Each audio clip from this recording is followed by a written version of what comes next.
Hello, and welcome to SeekBeyond News. I'm bringing you the latest on President Trump's exclusive press briefing during his flight to New Orleans for Super Bowl. Trust me, this one's packed with some bold statements and surprising announcements. More about the name change of the overlay of Gulf of Mexico map with proposed name change. That's not all. The president also turned to sports, sharing his thoughts on Super Bowl 59 and much more. Let's watch.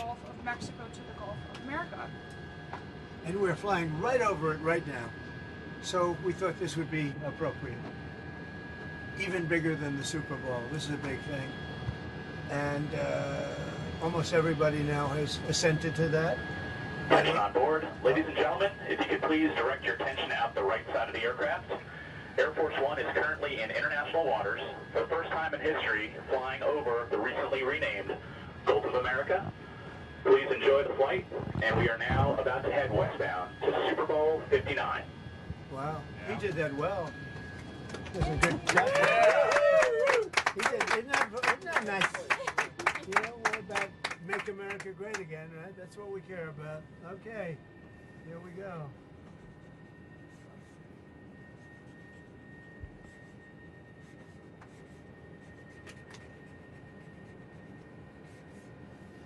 So this is a famous pen now, and we'll put it with something. I'll ask you to do whatever you think we should do with it, Mr. Secretary. Do you want to talk about, Doug, Secretary of the Interior, and also working with Chris Wright on extracting vast amounts of oil and gas and making our country rich? Would you like to say something? Well, with the Gulf of America, this is a historic day. We want to thank President Trump. His executive order is what set this in motion. We signed a secretarial order as Secretary of Interior directing the U.S. Geologic Survey, who is responsible for the database, which is the Geographic Names Informational System. And so just prior to this signing, if you will, the button was pushed. It became official with this proclamation to call today Gulf of America Day. But now it's going out. As we're sitting here right now, our team is calling all the map providers, so Google Maps, Apple Maps, all the map people.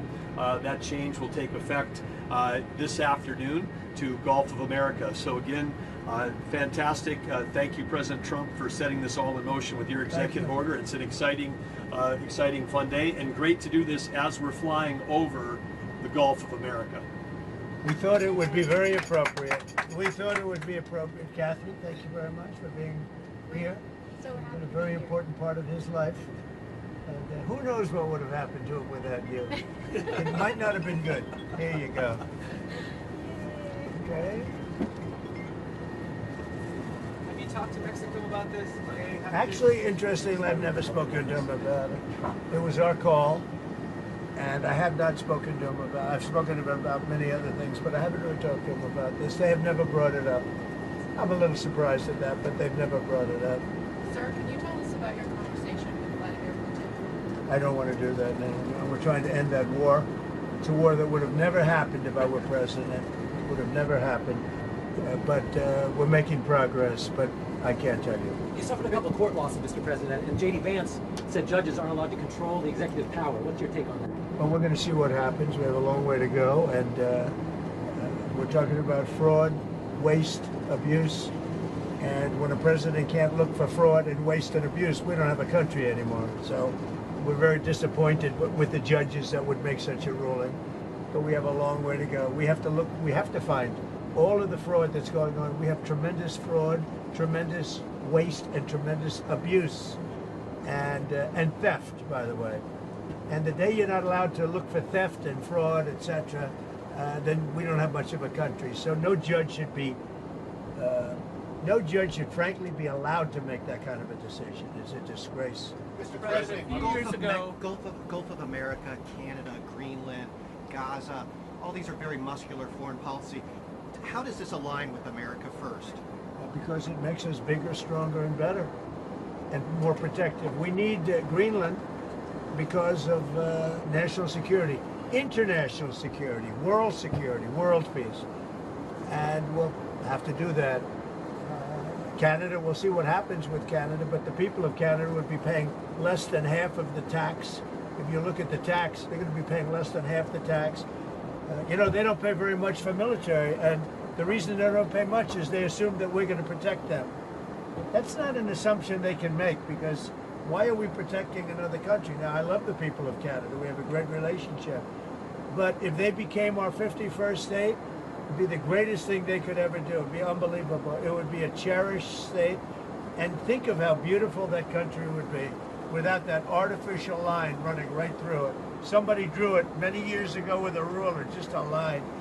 You look at how beautiful that is, wow, it would be very exciting. But if you look at Canada, it would be cherished as a 51st state.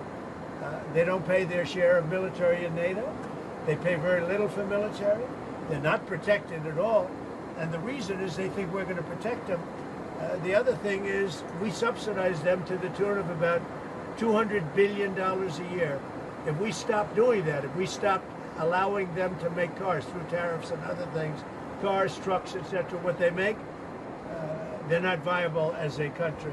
So would you agree that it's a more aggressive foreign policy than your first term?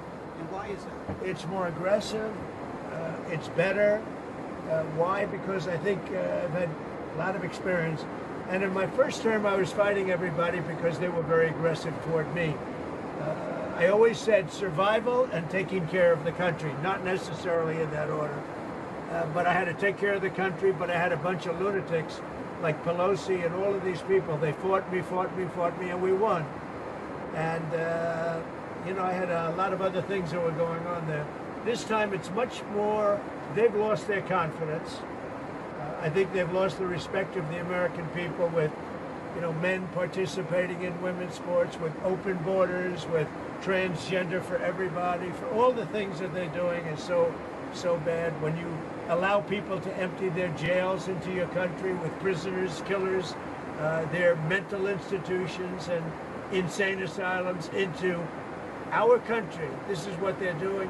When you allow gang members from Venezuela, but many other countries coming into our country, we're getting them all out now. They've lost their credibility, but they've also lost their confidence. So I have more time to do what I want to do. So we're making our country larger. We're making our country stronger. And in the case of Canada, if this should happen, I don't know how they can do it without us, because without the U.S., Canada really doesn't have a country. They do almost all of their business with us. And if we say we want our cars to be made in Detroit, with a stroke of a pen, I can do that. And other things in addition to that would not allow Canada to be a viable country. Mr. President, you said you're going to honor first responders today, but you pardoned hundreds of people who assaulted first responders. Why did you do that? Who? I'm sorry. You were going to meet with first responders today, Yeah. but you pardoned people who assaulted first responders. No, I pardoned people that were assaulted themselves. They were assaulted by our government. I pardoned J6 people who were assaulted by our government. That's who assaulted, and they were treated unfairly. There's never been a group of people in this country, outside of maybe one instance that I can think of, but I won't get into it, that were treated more horribly than the people of J6. So, no, I didn't assault. They didn't assault. They were assaulted. And what I did was a great thing for humanity. They were treated very, very unfairly. There's never been an incident like it. Just two foreign policy questions. On Putin again, you realize if you don't clarify that, everyone's going to assume you're talking to President Putin regularly. Well, they can assume it. So is it safe? It makes sense. Well, I don't want to talk about it. And if we are talking, I don't want to tell you about the conversation. It's too early. But I do believe we're making progress. We want to stop the Ukraine-Russia war. And I want to stop it just because I hate to see all these young people being killed. The soldiers are being killed by the hundreds of thousands. So you're starting to put together a plan for like a peace formula or for some sort of resolution? We're talking to both sides. Okay. And then on Japan, are you okay with having a foreign country having a controlling interest in a U.S. steel company? Well, now let's look at this. When I came here, they were going to buy it, and Biden was going to approve it. All of a sudden, Biden didn't because he heard I wasn't going to. I don't want U.S. steel being owned by a foreign But a country. controlling interest is okay? They can have they don't have a controlling. They have an investment. All they're going to have is an investment. Will it be a joint? I don't mind an investment in a company, but especially U.S. Steel. U.S. Steel for 15 years was the greatest company in the world, the greatest #1 company in the world, and I'm not going to let another country buy it. We had a great meeting on that, but they are allowed to invest in it, and that's different. Mr. President, on tariffs, sir, you've talked about reciprocal tariffs coming in this week. Can you tell us a little bit more about that?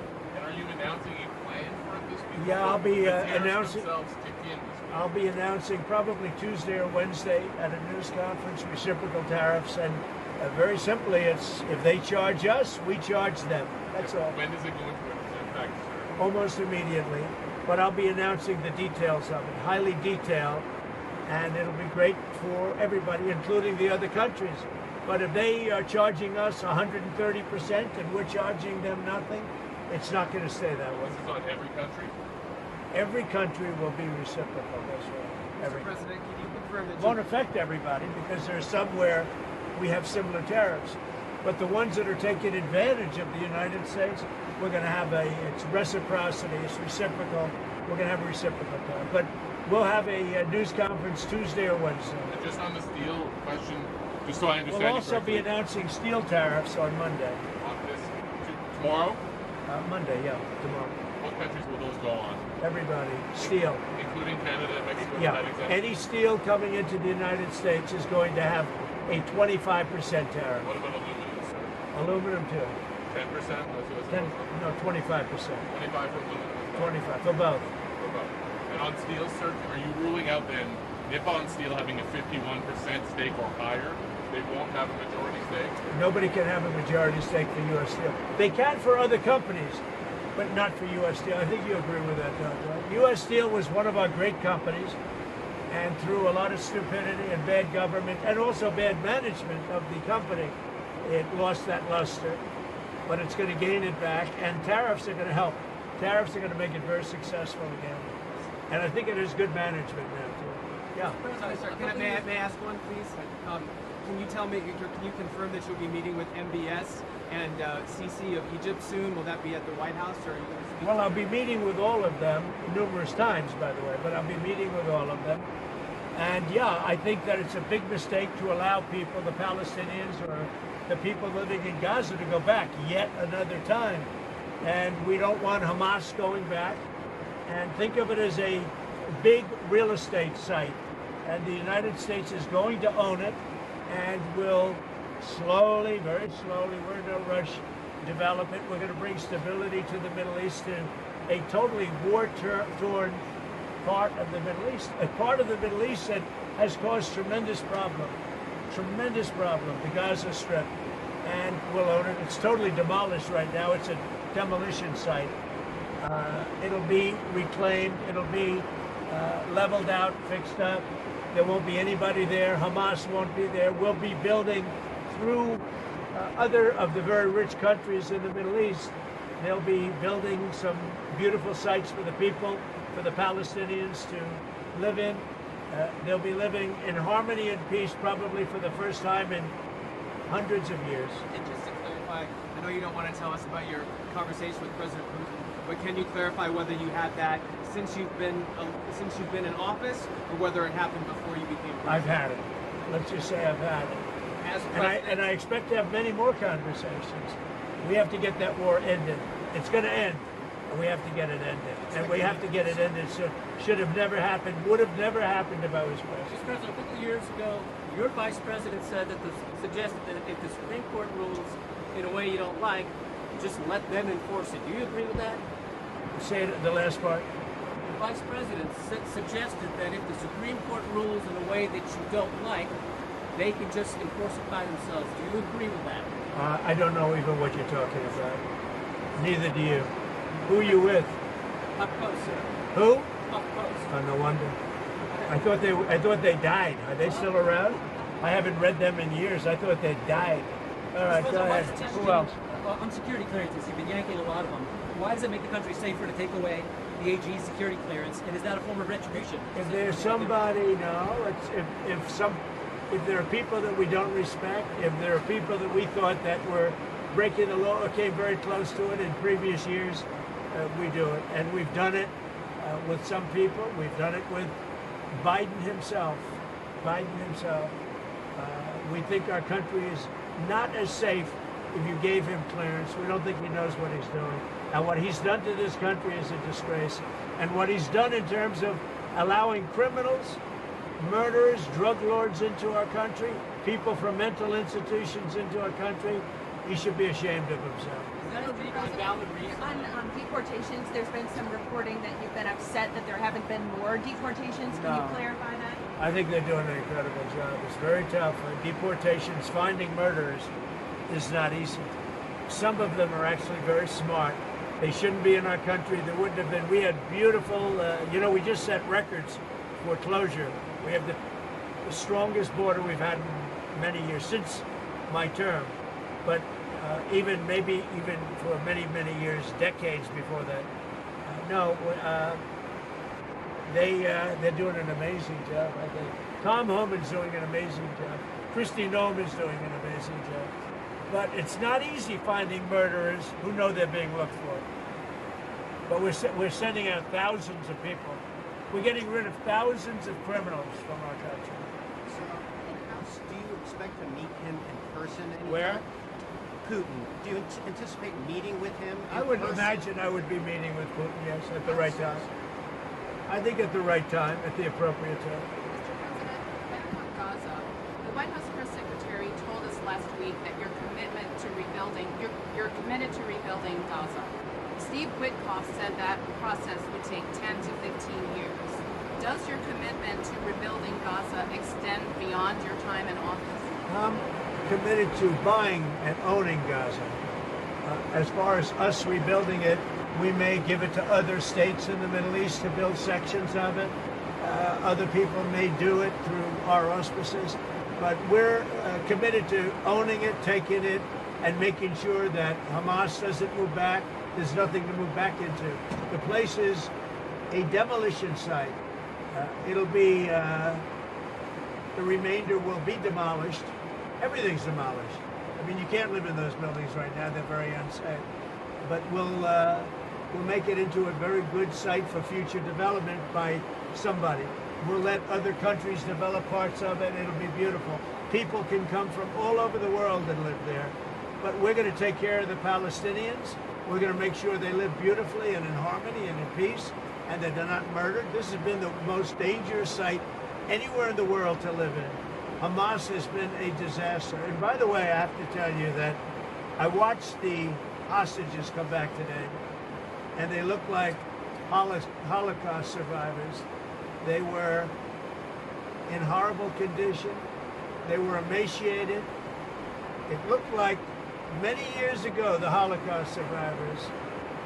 And I don't know how much longer we can take that. When I watch that, I know we have a deal where we're supposed to they dribble in and keep dribbling in, but they are in really bad shape. They have been treated brutally, horribly.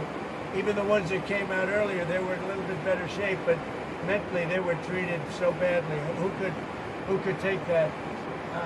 At some point, we're going to lose our patience. When I see that scene that I saw today with people coming out of helicopters and airplanes that are emaciated, that look like they haven't had a meal in a month, no reason for that. And I don't know how much longer we can take it. Do you mean you want to recast? I don't know how long we can take it. When I watch people that were healthy people a reasonably short number of years ago, and you look at them today, they look like they've aged 25 years. They literally look like the old pictures of Holocaust survivors. The same thing. I mean, the same thing. And I don't know how long we're going to take that. Mr. President, have you gotten some advancement in your proposals for some of the Gulf or Arab nations to take some of the Palestinian people? And if Yeah. not, what do you think the reason is for their hesitance? Is there some very honest reason that they haven't told you privately, or that you think why they're hesitant to take the Palestinian people? Why are they hesitant to take them? Because they never spoke to me. They spoke to other people. They didn't speak to me. When they speak to me, they're going to take them. Is it because they think that you would not allow them to return to Gaza? Is that part of it? They don't want to return to Gaza. If we could give them a home in a safer area, the only reason they're talking about returning to Gaza is they don't have an alternative. When they have an alternative, they don't want to return to Gaza. If they had a home that was safe, where you don't have Hamas threatening them, killing them, torturing them, they'd rather not return to Gaza. But right now, Gaza is the only alternative. As far as the other regions, the only reason they maybe don't act enthusiastic is they haven't talked to me. They talk to other people, but not to me. When they talk to me, they'll be enthusiastic. And on spending, you found some maybe questionable expenditures, or Elon Musk has Not found them? some questionable. The whole country looks like it's a fraud.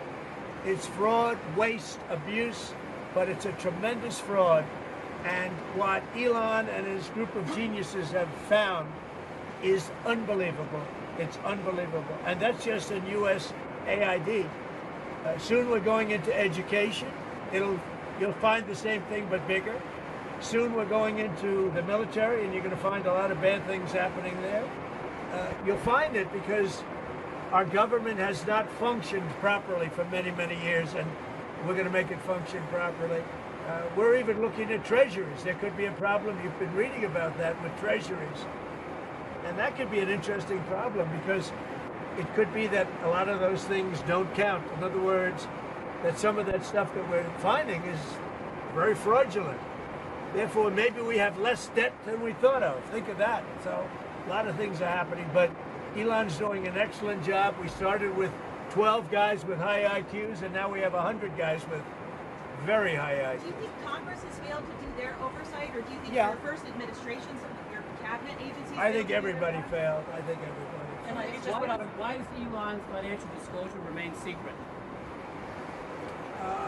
Because nobody's looking at that. We're looking at all the corruption that's taken place. I mean, his financial disclosure is largely the number of shares that he's got in very public companies, and that's not secret at all. If you read that, you'll see a lot. I mean, he talks about his whole thing. I read one where it really gave a very good history of him, but basically it's a number of shares times a certain stock price.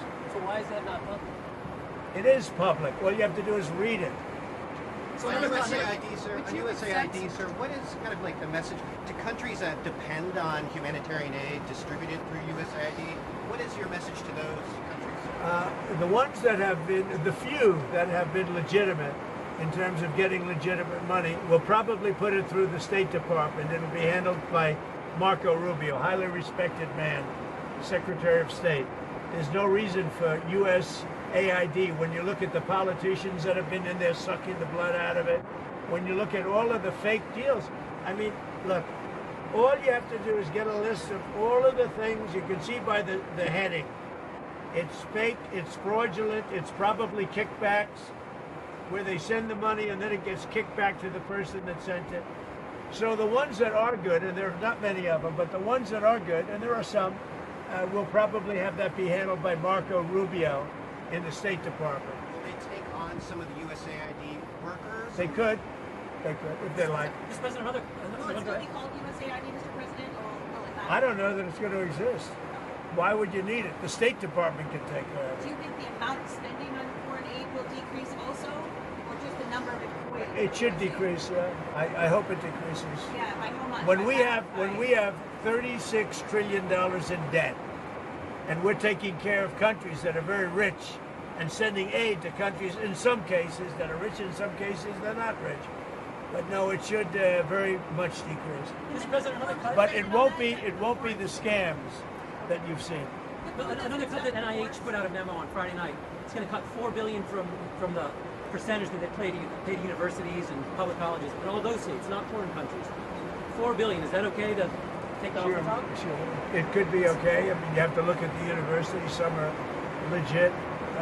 You could also say, why are we giving money to Harvard when it's got a $50 billion endowment? $50 billion. And yet they don't use that endowment to help their students. This is for research like biomedical research and Well, that's fine. Look, we want to take care of research. We want to do a lot of things. But when you look at the USAID and you look at all the things and all the scams that was with, I don't have to go through it now, but I'll get you a little list, and you'll see one after another. There were very few legitimate. It was the opposite. Usually you find something wrong, like 1 out of 100, But this is the opposite. Here, almost everything was wrong. You find very few that were good, but there were some that were good. That'll be handled by the State Department, I assume. That's not final yet, but I think the best would be Marco Rubio at the State Department. One or two more. You're going to launch services. Is the Pentagon spending too much on launch services to space? I think space is going to be a very important element. You know, I'm the one that came up with Space Force. I'm very proud of it. Biden tried to get out of it, and he was really rebuked by the military. I think space is going to be one of the most important things we do. It's going to be all about space, especially defense. So space is very important. Would you accept Palestinian refugees into the United States since you're looking to other countries? I'd have to look. I think it's a very far distance for them to travel, but I'd have to look at individual cases. But I do think that coming into the United States, we've taken a lot of people, but coming into the United States, it's a long way for them to travel. They're far away from their families and their friends and everything else. I think they'd be very happy staying in the general area with in a place that was safe, where they could be safe and lead a good life. They don't want to go back to Gaza. As I said, I've said it a lot. They only go back because they have no alternative. They don't want to go back to Gaza. So we'll see. We hope that we'll be helped by Egypt. We hope that we'll be helped by Jordan. We hope that we'll be helped by other countries. We hope that some of the, like Saudi Arabia and others, can spend some money on it. They have tremendous amounts of money. They'll spend some money on making people comfortable and safe. One question about the Super Bowl. You're going to the game. One of the big things that you've done so far in office is cracking down on DEI. I saw that the NFL commissioner said, I think this week, that they're happy with their diversity program. What's your take on that? Would you like to see any changes there? I don't know what the diversity program is. To be honest, I know Roger very well. I'd have to look at what he said he's happy with. He was happy also with the flag and a lot of other things that didn't work out too well. We'll have to see what he was happy with. But right now, that's, you know what the law is. The law is the law, and it changed, and it's been backed up by the U.S. Supreme Court. But we'll see. There are a lot of interesting things going on right now. I'll tell you what, there's a light over the United States. People are happy. They're more confident. The approval ratings for this country have gone through the sky. More than at any time we've had approval ratings that there's never been anything like it. We've never seen 49 points up. 49 points up. And I think there's a light actually long beyond this country, all over the world. I've been called by other leaders. They said, sir, there's a light over our country right now. There's a light over the world. We got rid of a horrible and totally inept administration, an administration where the president wouldn't even go and do a Super Bowl interview for 4 years. I mean, he didn't do a Super Bowl interview. I did.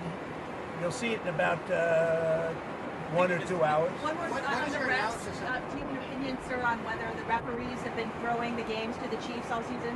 I don't believe that, no. I don't. Why do you want to be chairman of the Kennedy Center Board? Well, I think you're going to have a great game. It's two great teams. I don't know. Who knows who's going to win? You have great players, though. You have really superstars playing on both teams. So I think it's going to be a great game. Why do you want to be chairman of the Kennedy Center Board? Because I want to make sure it runs properly. We don't need woke at the Kennedy Center. We don't need, some of the shows were terrible. They're a disgrace that they were even put on. So I'll be there until such time as it gets to be running right. Have you seen any shows there? How do you know they're terrible? I didn't go. No, I got reports that were so bad I didn't want to go. There was nothing I wanted to see. Thank you very much, everybody.